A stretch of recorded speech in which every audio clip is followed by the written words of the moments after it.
This video is designed to help you explore the special education majors at ECU. Please feel free to pause, rewind, and rewatch any segments of this video. Yo ho ho, pirates!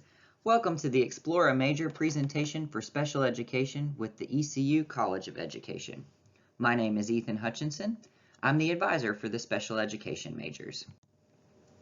Founded in 1907 as East Carolina Teachers Training School, ECU has a long legacy of excellence in preparing teachers in North Carolina.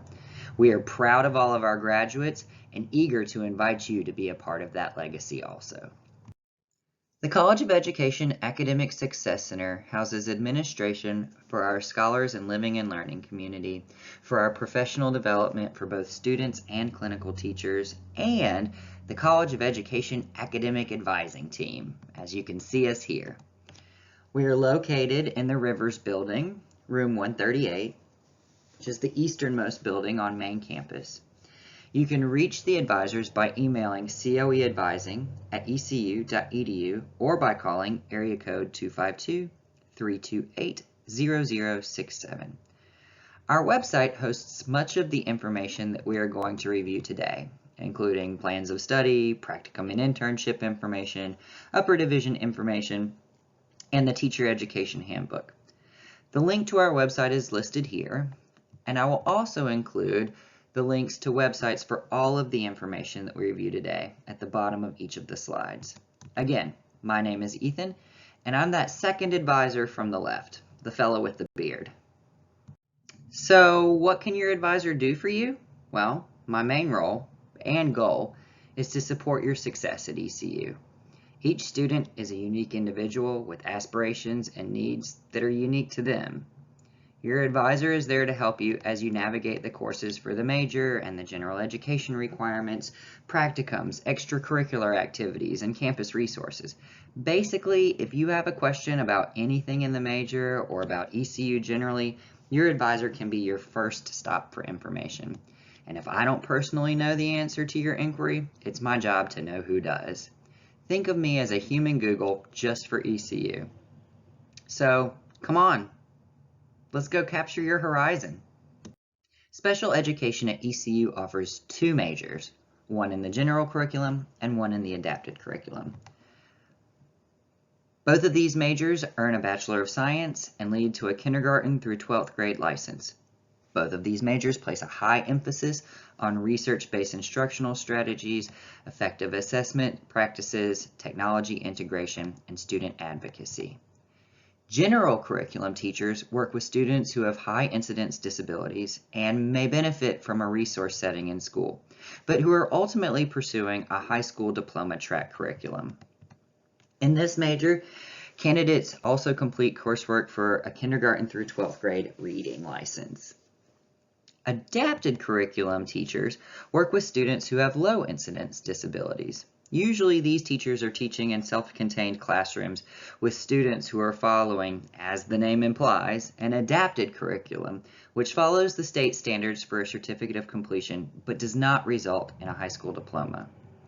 In this major, candidates also take courses in social work, sign language, autism spectrum disorder, adapted physical education, and managing the physical needs of learners. ECU requires that all students, regardless of major, earn 120 credit hours to graduate. 120 credit hours divided by 4 years, divided by 2 semesters per year, equals 15 credit hours per semester. This is equivalent to about 5 or 6 classes per semester, depending on how many credit hours each class is worth. Most classes are 3 credit hour classes, but there are also some 1 credit hour and 2 credit hour classes here or there. However, for the purposes of financial aid, 12 credit hours is considered a full-time course load. 12 credit hours per semester leads to a 5-year graduation. Speaking of the average course load, you can see here that in your freshman year, you will be taking 17 credit hours per semester-ish.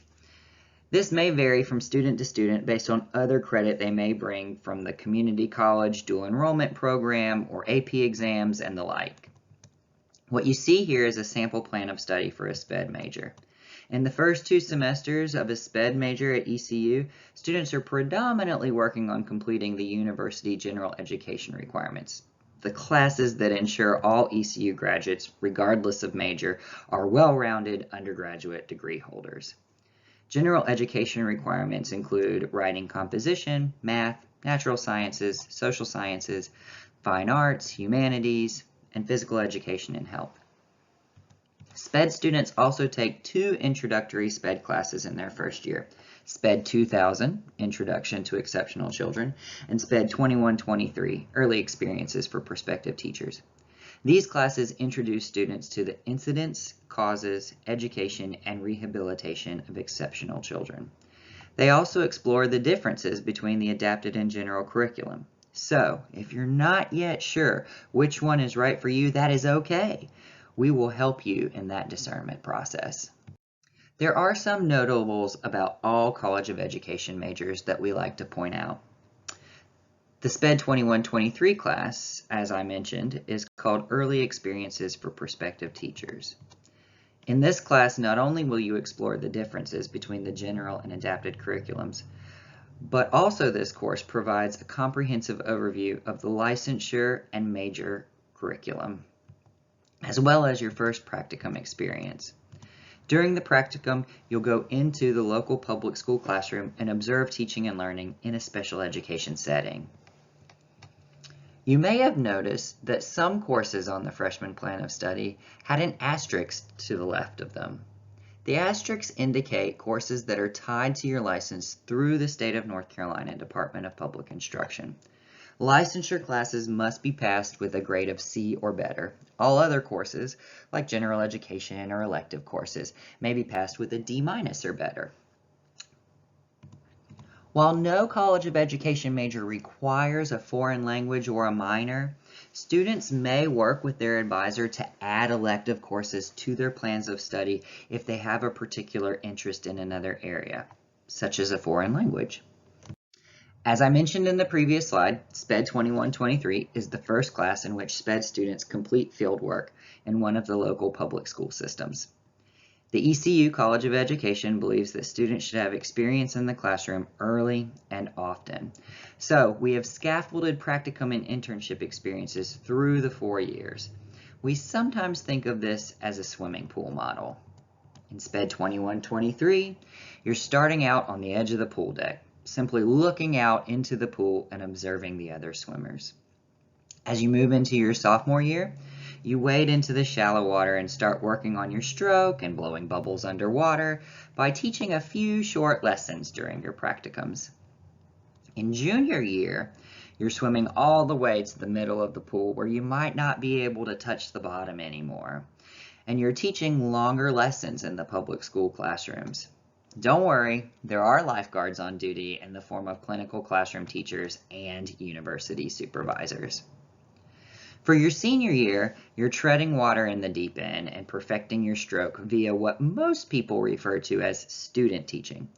We think of senior year as a year-long internship which culminates with you teaching full-time in a classroom. Again, there will be lifeguards on duty. We want you to have as much experience as possible teaching before you are the teacher responsible for the classroom full-time. So our students receive between 700 and 800 hours of teaching experience prior to graduating. ECU teaching candidates, and you are a candidate for teaching if you're majoring in education, complete practicums and internships within the Latham Clinical Schools Network, which is a collaboration between ECU and 43 public school systems in Eastern North Carolina. We train clinical teachers within 600 schools, elementary, middle, and high schools, to work with our candidates and provide feedback on their lesson plans and delivery, their classroom management, and organization.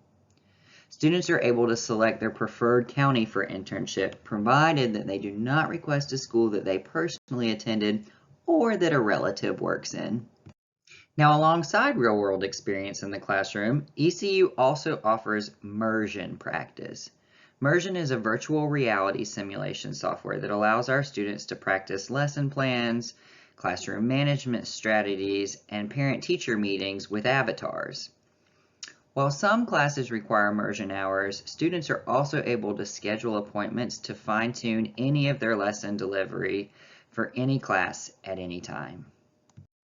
The Teacher Education Handbook, also lovingly referred to as the Apple Book, perhaps for obvious reasons, is also thought of as a companion guide that the College of Education provides as a resource for all ECU teacher candidates that covers all things licensure. It includes information about upper division requirements, testing requirements, practicum and internship procedures, and so much more. As a SPED major, you will want to check in with your Apple Book regularly. We also want you to know that scholarships are available for our students and that the College of Education awards over $750,000 each academic year to our students. And we've tried to simplify your application experience. Students apply through the ECU Academic Works Scholarship Portal. The Academic Works Portal requires that you complete one application. Once you've completed your one application, the portal will auto-match you to any and all scholarships for which you meet the criteria. That one application applies you to many scholarships. When you're completing the application, be sure to answer every single question. Often our donors are looking for applicants with particular experiences, and we use your answers to match you to scholarships. So the more we know, the more we can match you to. Additionally, when scorers are reading the application, they're unable to give any credit for a skill or accomplishment or experience that you have unless you've provided us with that information. The more information that you provide, the more points that scorers can award to you. Brag on yourself. Tell us everything you ever did, even raking leaves for your elderly neighbors each fall. It does not have to have been a formal event to list it as volunteering, for example. There's one last piece of advice I have for the essay portion of the application. The most obvious question that we ask is, so why do you want to be a teacher? Often in this section, students tell us, because I love kids. And in truth, we all love kids. That's why all of us have chosen education as our profession. So to make your application pop, what you'll want to write about is the solidifying moment when you knew teaching was the right course for you, whether it was volunteering in the resource classroom during your zero period in high school, or working at a summer camp with children with autism, or that time you spent tutoring a sibling or a cousin who has a learning disability. We want you to tell us the story of what brought you to special education. In closing, we are just as pleased as we could possibly be to welcome you to Pirate Edu Nation. We know that you'll be a valuable member of our community of educators. And please do remember to reach out to us with any question, comment, concern, hope, wish, or dream that we can help you with.